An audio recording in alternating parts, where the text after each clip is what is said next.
You know that feeling when everyone around you is doing the exact same thing, thinking the exact same way, chasing the exact same dreams, and somewhere deep down, you're screaming, "This isn't me."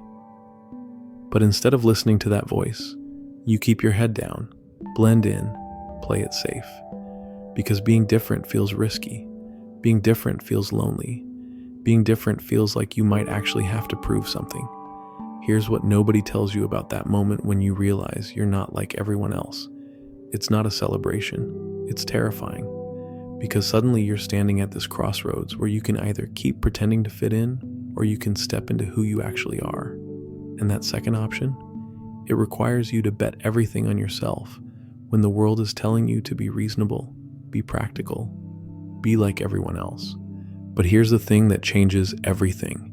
The people you admire most, the ones who seem to have figured it out, who seem magnetic and authentic and free, they all have one thing in common. They stopped trying to prove they were different and started actually being different.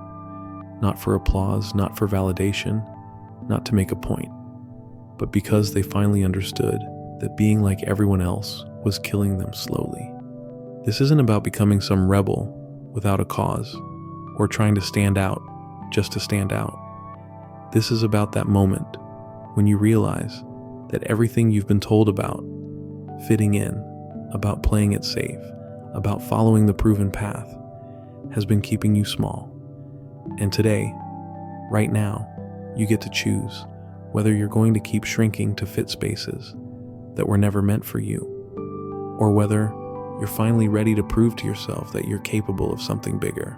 Most people spend their entire lives in this weird performance where they're constantly trying to prove their worth to others.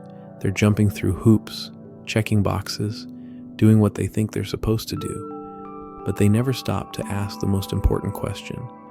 What if I stopped trying to prove myself to everyone else and started proving something to myself instead?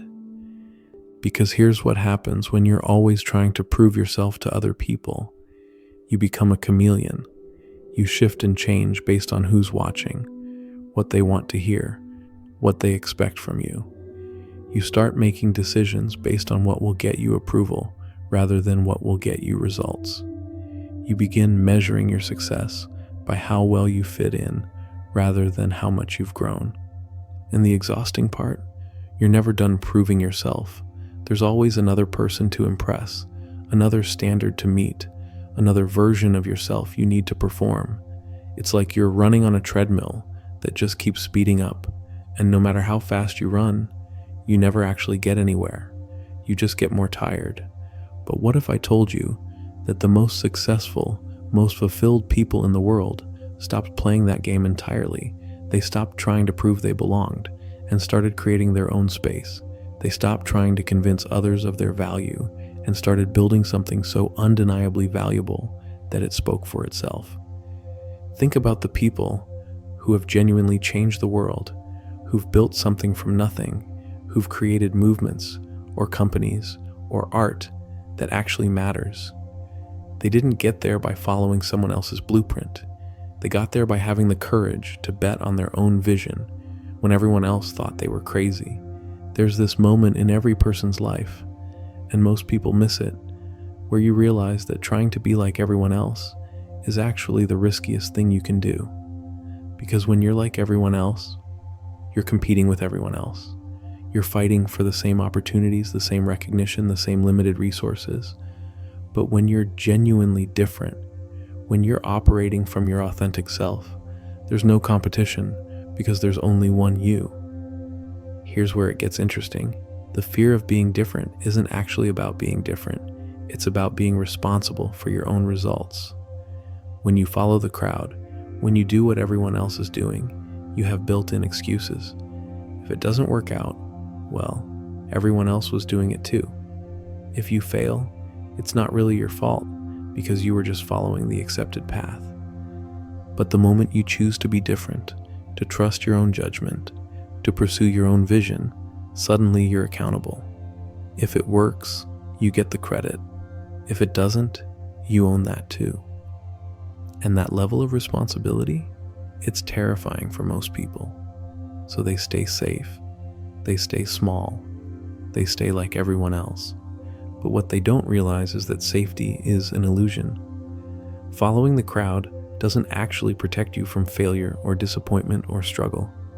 It just guarantees that even if you succeed, it won't feel like your success.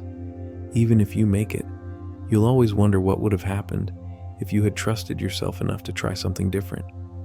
The people who prove they're different aren't the ones shouting about it from rooftops. They're the ones quietly building, creating, solving problems that others ignore. They're the ones who see what everyone else sees but think what nobody else thinks. They're not trying to be different for the sake of being different. They're being themselves so completely that different is just a byproduct. And here's what happens when you stop trying to prove you're different and start actually being different. First, you get clarity. When you're not constantly shape-shifting to fit other people's expectations, you finally get to figure out what you actually want, what you actually believe, what you're actually capable of. Second, you get energy back. All that mental and emotional energy you were spending on performance and people-pleasing, suddenly it's available for creating something meaningful. Third, and this is the big one, you start attracting the right opportunities and the right people. When you're authentic, when you're genuinely yourself, you become magnetic to the things and people that align with who you actually are. You stop forcing connections and start making real ones. You stop chasing opportunities and start creating them. But none of this happens by accident. It requires a decision, a moment where you look at your life and ask, am I living for me, or am I living for everyone else's idea of who I should be? Am I building something that matters to me, or am I just checking boxes that someone else created? And here's the moment that changes everything. You realize that proving you're different isn't about doing something dramatic or revolutionary. It's about making one simple choice: to stop abandoning yourself for the comfort of others, to stop editing your thoughts before you speak them, to stop dimming your light because someone else might feel uncomfortable in the brightness. The people who truly stand out, who create lives that actually feel like theirs, they understand something most people never figure out. Being different isn't about being rebellious or contrarian or trying to shock people. It's about being so deeply connected to who you are that you can't help but move differently through the world. You can't help but see solutions others miss. You can't help but ask questions others avoid. But here's where most people get stuck. They think they need permission to be different.